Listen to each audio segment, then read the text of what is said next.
Come have a seat in the Skald circle and hear the tale of the Elves and Their Antics, as told by Mynogan.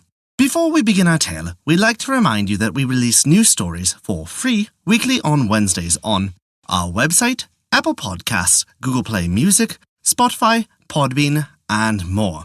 Visit www.theskaldscircle.com for more information. Now then, this begins the tale of the Elves and Their Antics.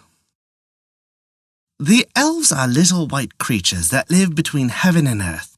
They are not in the clouds, nor down in the caves and mines like the gnomes. They are bright and fair, dwelling in the air and in the world of light. The direct heat of the sun is usually too much for them, so they are not often seen during the day, except towards sunset. They love the silvery moonlight. There used to be many folks who thought that they had seen the beautiful creatures full of fun and joy, dancing hand in hand in a circle. In these old days, long since gone by, there were more people than there are now, who were sure that they had many times enjoyed the sight of elves. Some places in Holland show, by their names, where this kind of fairies used to live. These little creatures, that looked as thin as gauze, were very lively and mischievous, though they often helped honest and hard-working people in their tasks, as we shall see. But first and foremost, they were fond of fun. They loved to vex cross people and to please those who were bonny and blithe. They hated misers, but they loved the kind and generous. These little folks usually took their pleasure in the grassy meadows, among the flowers and butterflies. On bright nights, they played among the moonbeams. There were certain times when the elves were busy, in such a way as to make men and girls think about them. Then, their tricks were generally in the stable or in the field among the cows. Sometimes in the kitchen or dairy, among the dishes or milk pans.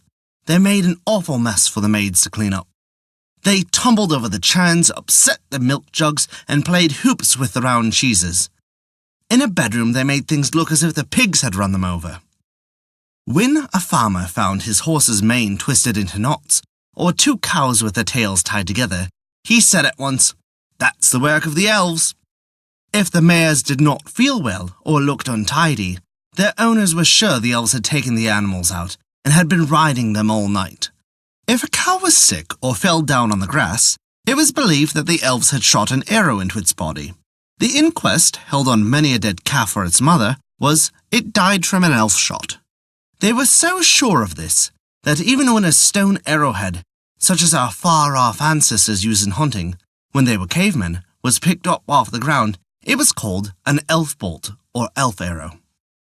Near a certain village named Elfberg or Elfhill, because there were so many little people in that neighborhood, there was one very old elf named Stife, which means stiff.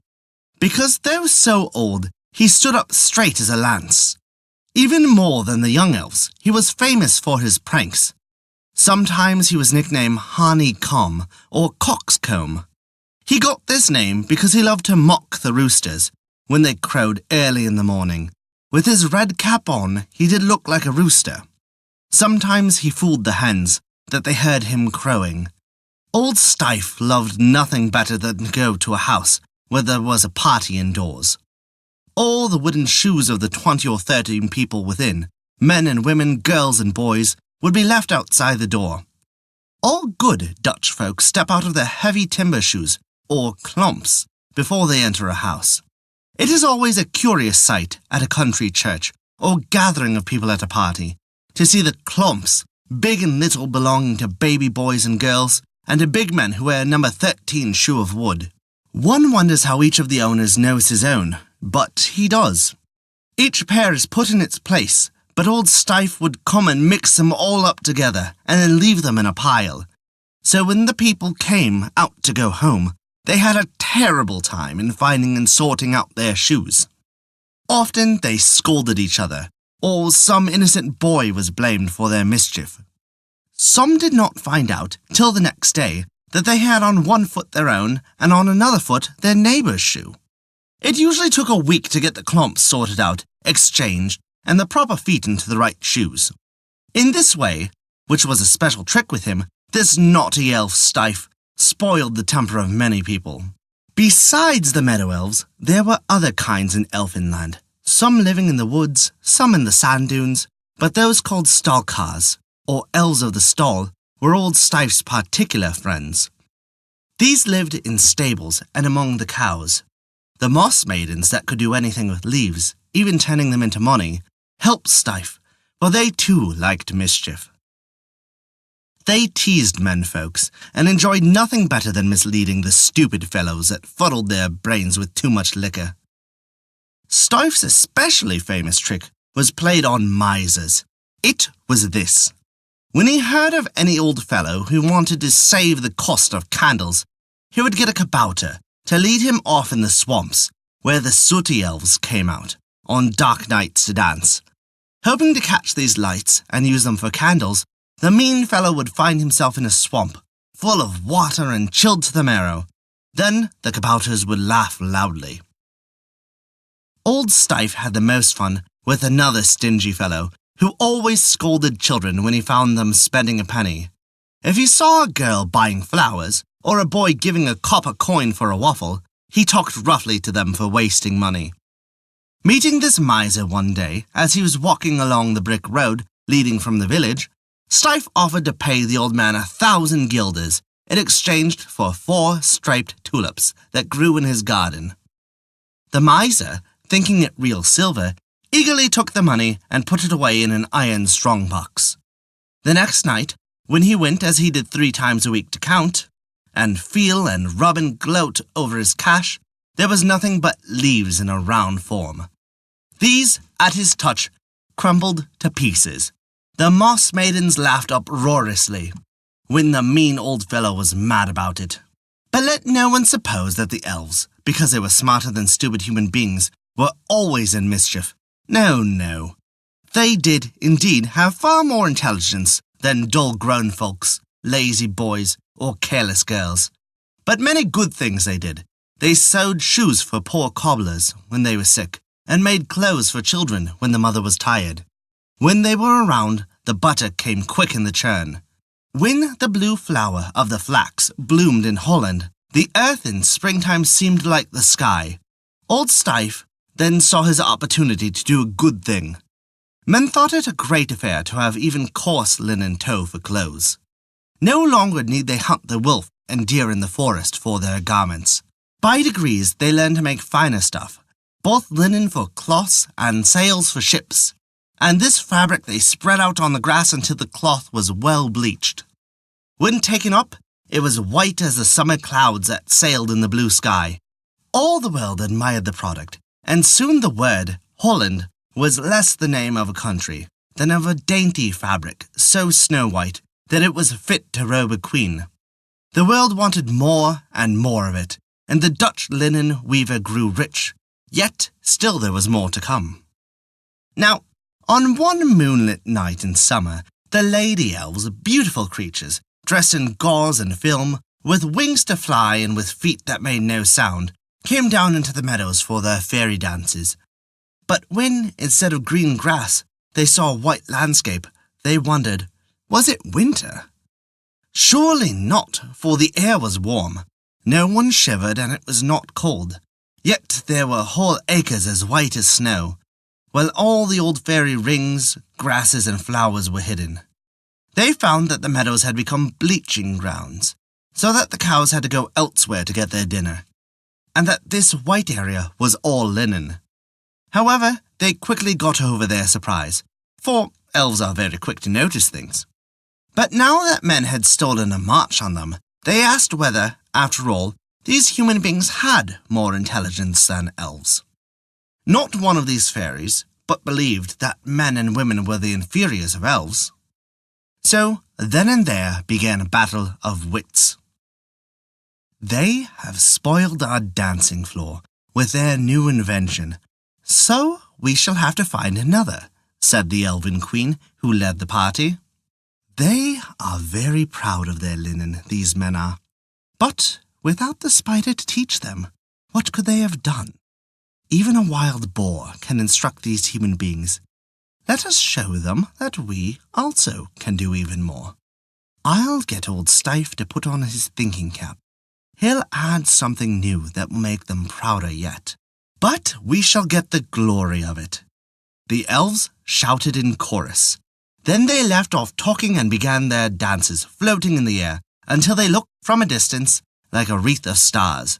The next day, a procession of lovely elf maidens and mothers waited on Steiff and asked him to devise something that would excel the invention of linen, which, after all, men had learned from the spider.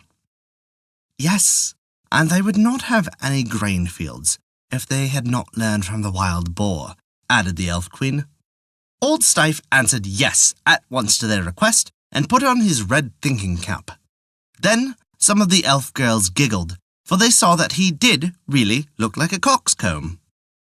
"No wonder they called him Honeycomb," said one elf girl to the other. Now, old Steiff enjoyed fooling, just for the fun of it, and he thought all the younger elves that those who did most of the work with their hands and head would have the most fun when they were old. First of all, he went at once to see Fro, the spirit of the golden sunshine and the warm summer showers, who owned two of the most wonderful things in the world. One was his sword, which as soon as it was drawn from the sheath, against wicked enemies, fought of its own accord and won every battle. Fro's chief enemies were the frost giants, who wilted the flowers and blasted the plants useful to man. Fro was absent when Steiff came, but his wife promised he would come next day, which he did. He was happy to meet all the elves and fairies, and they, in turn, joyfully did whatever he told them to. Fro knew all the secrets of the grain fields, for he could see what was in every kernel of both the stalks and the ripe ears. He arrived in a golden chariot, drawn by his wild boar, which served him instead of a horse. Both chariot and boar drove over the tops of the ears of the wheat, and faster than the wind. The boar was named Gullin, or Golden Bristles, because of its sunshiny colour and splendour. In this chariot, Fro had specimens of all the grains, fruits, and vegetables known to man, from which Steiff could choose. For these he was accustomed to scatter over the earth. When Steiff told him just what he wanted to do, Fro picked out a sheaf of wheat and whispered a secret in his ear. Then he drove away in a burst of golden glory, which dazzled even the elves that loved the bright sunshine. These elves were always glad to see the golden chariot coming or passing by. Steiff also summoned to his aid the gnomes, and from these ugly little fellows got some useful hints, for they, dwelling in the dark caverns, know many secrets which men used to call named alchemy, and which they now called chemistry. Then Steiff fenced himself off from all of the intruders, on the top of a bright sunny hilltop, with his thinking cap on, and made experiments for 7 days. No elves except his servants were allowed to see him. At the end of the week, still keeping his secret, and having instructed a dozen or so of the elf girls in his new art, he invited all the elves in the Low Countries to come to a great expedition, which he intended to give. And what a funny show it was! On one long bench were 6 washtubs, and on a table nearby were 12 more washtubs. And on a longer table, not far away, were 6 ironing boards with smoothing irons. A stove, made hot with a peat fire, was to heat the irons. Behind the tubs and tables stood the 12 elf maidens, all arrayed in shining white garments and caps, as spotless as snow. One might almost think they were white elves of the meadow, and not the gnomes of the mines.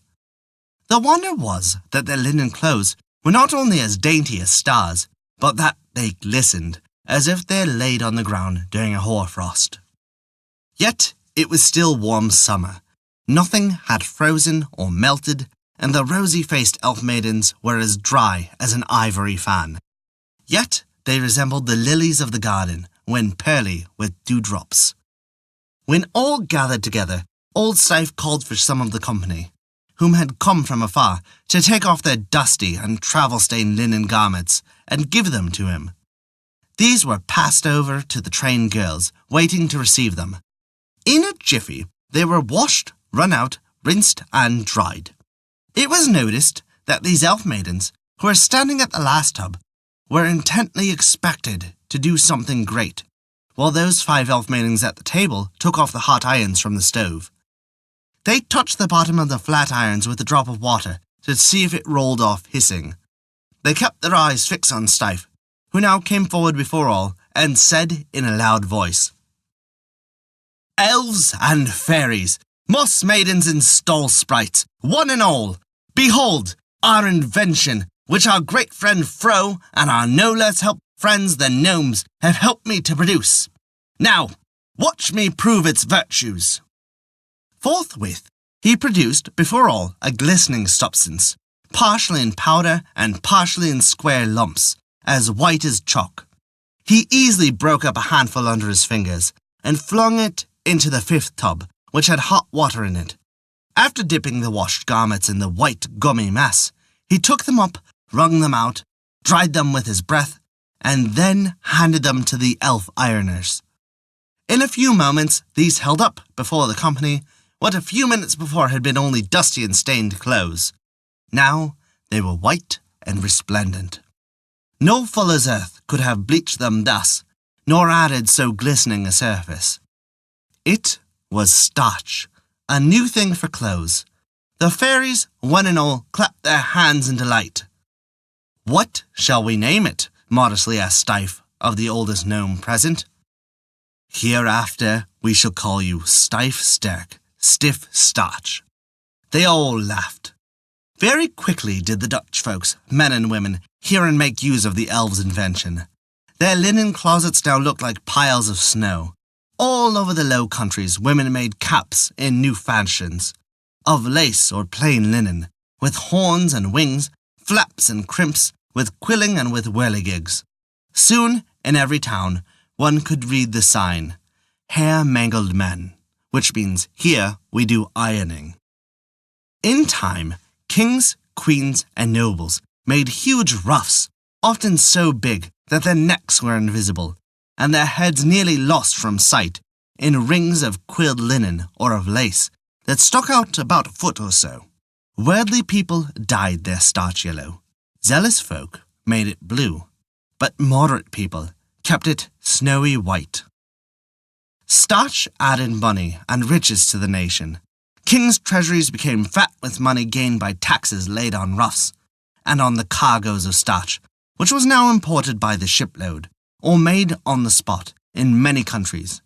So, out of the ancient grain came a new spirit that worked for sweetness and beauty, cleanliness and health. From a useful substance, as old Egypt, was born a fine art that added to the sum of the world's health and pleasure. And that is the tale of the Elves and Their Antics. Thank you for listening to our story. If you enjoyed it, please take a look at our Patreon page to learn how you can earn great rewards while also supporting us. A special thank you to Kat for their support this month. It means the world to us. Remember, we release new tales for free weekly on Wednesdays. Find out where you can hear them on our website at www.thescaldcircle.com. Once again, thank you for listening to our story.